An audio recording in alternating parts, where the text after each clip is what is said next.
తెలుగు బుల్లితెరపై వస్తున్న big boss show రోజురోజుకి ఆదరణ పెరిగిపోతోంది.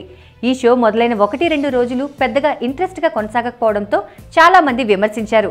కానీ బిగ్ బాస్ షోలో కంటెస్టెంట్ల మధ్య చిన్న చిన్న తగాదాలు, బుజ్జగింపులు, కోపాలు మొదలయ్యాయి.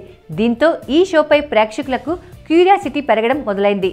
కారణం సంపు ప్లేస్లో కెప్టెన్గా సింగర్ కల్పన ఎంట్రీ ఇచ్చారు. ఇక అప్పటి నుంచి బిగ్ బాస్ హౌస్ సభ్యులకు కష్టాలు మొదలయ్యాయని చెబుతున్నారు. పనులు చేయించే విషయంలో ఆమె చాలా కఠినంగా వ్యవహరిస్తోందని, తాము పనులు చేస్తున్నా సరిగా చేయడం లేదంటూ టార్చర్ పెడుతోందని అభిప్రాయాలు వ్యక్తం చేస్తున్నారు. ఇక ఆ విషయం ఏంటంటే టాయిలెట్ క్లీనింగ్ సరిగా చేయలేదని ముమైత్ ఖాన్పై కాస్త సీరియస్గానే క్లాస్ పీకింది కల్పన.